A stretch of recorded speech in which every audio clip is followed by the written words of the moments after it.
गरीब मानुषेर अधिकार बुझे नेওয়ার জন্য আমডাঙ্গার খেটে খাওয়া শ্রমজীবী মানুষের অধিকার বুঝে নেওয়ার জন্য এবং 2011 সালের পর থেকে আমডাঙ্গার মানুষ সহ সারা পশ্চিমবঙ্গের মানুষ তাদের সাংবিধানিক যে অধিকারগুলো হারিয়েছে সেই অধিকার রক্ষার লড়াইয়ে সংবিধানকে বাঁচানোর লড়াইয়ে আজকে আমডাঙ্গার সাধারণ মানুষ সাধনপুরের মানুষ তারা রাস্তায় নেমেছে মানুষকে জাগরণ করার জন্য।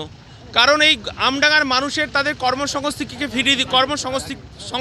ফিরিয়ে দিতে হবে। প্রধানমন্ত্রী আবাস যোজনার টাকা তা দিতে হবে। 100 দিনের কাজের যে দাবি কাজ বন্ধ হয়ে গেছে গ্রামীণ কর্মসংস্থানকে ফিরিয়ে আনতে হবে এবং 600 টাকা রোজ দিতে হবে। কৃষকদের অবস্থা খুব খারাপ। কৃষকদের হাল ফেরানোর জন্য তাদের ন্যায্য ফসলের দামের জন্য আজকে আমরা রাস্তায় নেমেছি। আমরা বলতে চাইছি গরিব মানুষের অধিকার হারিয়েছে, মহিলাদের নিরাপত্তা নেই, আজকে সারা পশ্চিমবঙ্গ উত্তাল। আমরা বলতে চাইছি তিলোত্তমা এবং তামান্নার বিচারের দাবিতে আজকে আমডাঙ্গা রাজপথে আমরা রাস্তায় আছি এবং আগামী দিনে থাকব।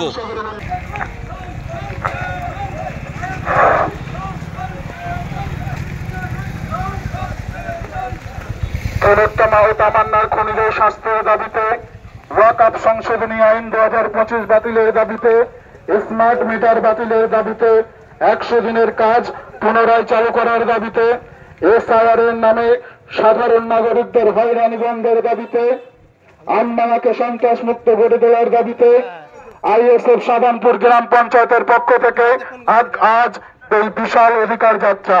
এই অধিকার যাত্রায় অংশগ্রহণ করেছেন আইএসএফ রাজ্য কমিটির সাধারণ সম্পাদক তথা আমডাঙ্গা বিধানসভায় আইএসএফ এর নবনিযুক্ত অবজারভার শ্রী বিশ্বজিৎ মাইতি মহাশয়।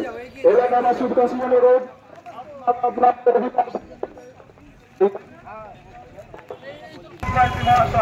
এলাকাবাসীর কাছে অনুরোধ আপনারা আপনাদের অধিকার বুঝে নিতে আজকের এই অধিকার যাত্রায় দলে দলে যোগদান করুন।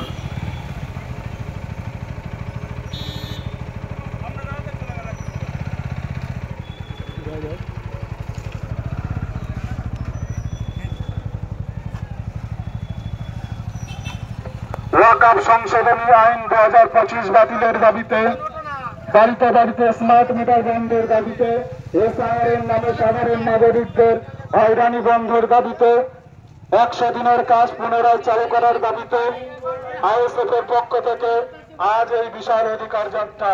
এই অধিকার যাত্রায় সাধারণ মানুষের সঙ্গে পায়ে পা মিলিয়ে হাঁটছেন আইএসএফ রাজ্য কমিটির সাধারণ সম্পাদক তথা আমডাঙ্গা বিধানসভার আইএসএফ এর নবনিযুক্ত অবজারভার শ্রী বিশ্বজিৎ মাইতি মহাশয়। এলাকাবাসীর কাছে অনুরোধ আপনারা আপনাদের অধিকার বুঝে নিতে আইএসএফ এর এই অধিকার যাত্রায় দলে দলে যোগদান করুন।